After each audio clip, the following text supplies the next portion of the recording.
Ada orang di Makassar, temanku haji, meninggal istrinya, bengkak matanya Pak. Begitu dia sayangnya istrinya, bengkak matanya.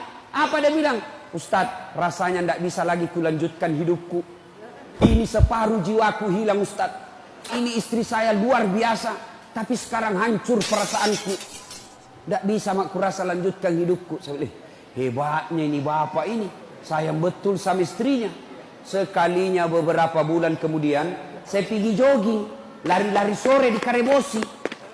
Ada perempuan temani, putih, masih muda, nggak pakai jilbab, nggak ikat rambut, begini-begini. Saya bilang, Haji, siapa itu Haji? Dia bilang, yang baru Ustaz. Bagaimana jaga suamimu? Bukan periksa HP-nya. Kau periksa HP-nya, reserse itu suamimu. Dia lebih tahu dan lebih cerdas dari kamu. Kau periksa HP-nya, dia kasih kau, ternyata ada 4 HP-nya di jok mobilnya. Jadi jaga suamimu itu bukan setiap saat kau telepon video call. Di mana kau Pak? Di kantor. Bohong. Di kantor. Coba video call.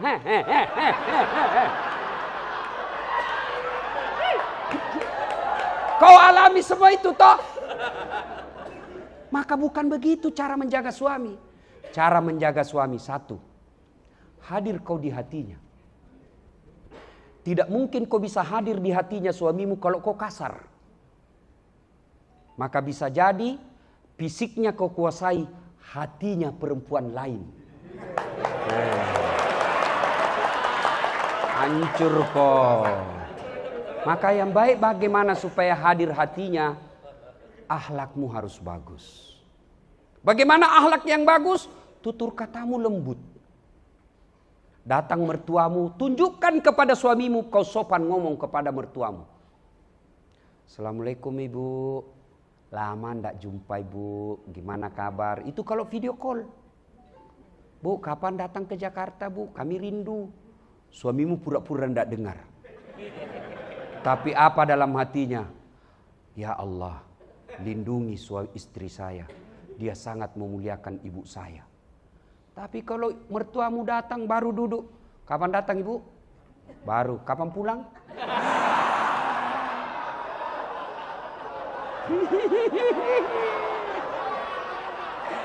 Malah yang lebih parah, dia cemburu sama mertuanya. Apa? Mamamu terus. Datang lagi tuh dari Jawa, bawa beras 50 kilo, ayam 2 ekor, lepas 1 di terminal. Nanti pulang-pulang minta 5 juta. Karena ada istri yang gitu ngomong kasar. Kalau begitu Ibu, fisiknya kau kuasai tapi hatinya tidak mungkin. Alhamdulillah Allah kembali memberikan saya pelajaran. Saya pribadi. Di tengah-tengah di depan saya ini ada sepupu saya. Ini namanya Antok saya panggilkan. Temanku dulu ngontrak Jalan Harimau. 9 tahun saya di Jalan Harimau. Saya sering pinjam sepedanya. Sepeda BMX. Waktu itu saya pakai pergi loper koran.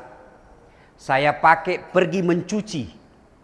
Dari Jalan Harimau ke Antang. Kompleks ID Antang. Karena kalau hari Minggu pagi saya mencuci di sana dibayar.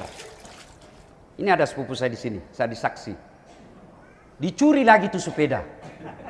Yang tuh dicuri, ibuku itu, dan tidak ditahu siapa yang curi sampai sekarang. Saya ingat waktu saya wisuda. Saya kasih hikmahnya saja nanti. Orang kalau wisuda anaknya Pak, datang semua orang tuanya. Sekampungnya pun datang, tetangganya pun datang. Saya wisuda Desember 98. Tidak satu pun orang tuaku hadir. Tidak ada satu pun saudara saya hadir. Kenapa orang tua saya tidak hadir? Susah ongkos. Dari Bungi, Pinrang ke Makassar tidak ada ongkos. Saya pergi wisuda, kasih masuk kantong kresek. Saya punya baju, apa namanya itu untuk kalau orang wisuda, baju toga. Kasih masuk kompek-kompek. Saya pegang, nek PT kampus 07, 08. 02, karena 07 Cendrawasih. Allahu Akbar. Saya baru sadar tadi dalam sholat. Begitulah cara Allah mencintai saya.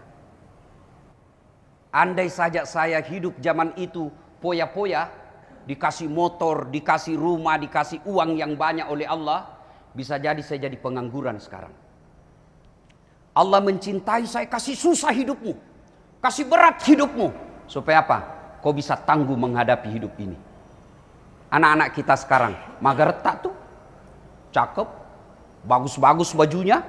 Saya sampai sekarang pergi pasar Senggol masih ada catatan langganan cakarku sampai sekarang. Tapi buktinya orang-orang yang disayang dengan materi anaknya jarang yang berhasil. Bahkan penelitian Korea mengatakan anak milenial mereka sebut generasi stroberi. Apa itu stroberi? Cakep kelihatan dari luar, mewah kelihatan dari luar, tapi begitu kena cobaan hidup galau dan biasanya bunuh diri. Allahu Akbar. 1. 2. Saya datang di sini mau nonton PSM. Yang ketawa serius kayak ini. Oh, naik sepeda saya datang, Pak. Tapi naik mobil lebih banyak. Nanti dekat kota Parepare baru saya turun mas sepeda. Karena kalau sepeda dari Makassar, Pak, tidak sampai ke di sini.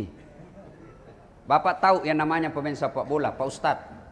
Pemain sepak bola. Kan macam-macam itu posisinya. Berapa orang pemain sepak bola? Berapa? 11. Ada penjaga gawang. Iya toh? Ada B. Ada striker. Apa lagi? Ada gelandang. Ada penyerang. Ada pelatih. Ada penonton. Tapi yang 11 kesebelasan itu tidak boleh pencetak gol. Striker mengatakan saya lebih hebat dari gawang. Apa kau gawang? Tidak pernah cetak bola. Nah bilang penjaga gawang, kau kira bisa kau menang kalau tidak ada jaga bola di sini?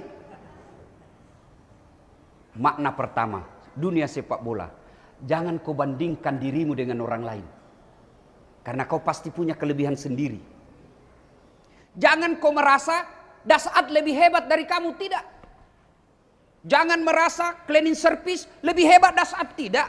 Jangan merasa orang yang jadi camat lebih hebat dari hidupmu, tidak. Masing-masing Allah berikan kelebihan. Nih saya, bukan saya hebat, tapi karena ada penontonku. Tidak ada artinya Dasat Latif kalau tidak ada penonton. Bayangkan kalau saya ceramah di sini 1 jam berapi-api, tapi tidak ada yang nonton. Lewat Pak Imam, lama misaki itu Ustaz. Iya toh? Maka kalau kau mau bahagia, jangan pernah kau bandingkan dirimu dengan orang lain. Bayangkan Pak, Bu, kita Tommy miskin, rumah ngontrak-ngontrak, suami tak jelek, istri tak juga jelek, lalu tidak pernah kiakur. Kapan ibu bahagia? Kalau orang kaya bertengkar, orang masih bilang bagus sih rumahnya, mewah mobilnya, meskipun dia bertengkar tiap hari. Tapi kalau kita yang miskin, ngontrak-ngontrak, hujan kehujanan, banjir, tidak pernah akur sama istri. Jami dulu panjang cerita, baik-baik sama suami kita.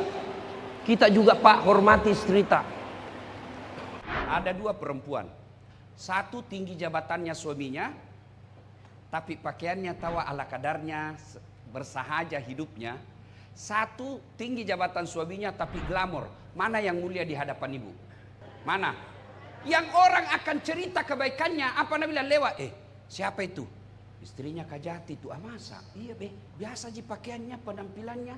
Itu temanku baru 2 tahun jasa dede, istrinya kayak toko emas berjalan. Siapa yang Allah angkat derajatnya? Orang yang rendah hati, orang yang santun ngomongnya, orang yang hidupnya bersahaja. Itu bahkan meskipun suaminya sudah pensiun akan dijadikan teladan. Dan ibu tahu itu semua, tapi tidak sampai di hati. Kenapa? Setan halangi kok. Nah kalau ada istri jaksa, penampilannya mewah, pasti kau dicibir, pasti kau dicerita, cuma tidak berani cerita di depanmu. Si istri ngomel, tak, tinggalkan. Kalau kau lagi marah emosi juga, dan dia juga emosi, jalan pertama kau ucapkan, innalillahi wa inna ilaihi. Tapi jangan kau lihat mukanya. Innalillahi wa inna ilaihi. Wow, tambahan jaluk nih dia nagada. Tapi gimana caranya? Dalam hatiku saja.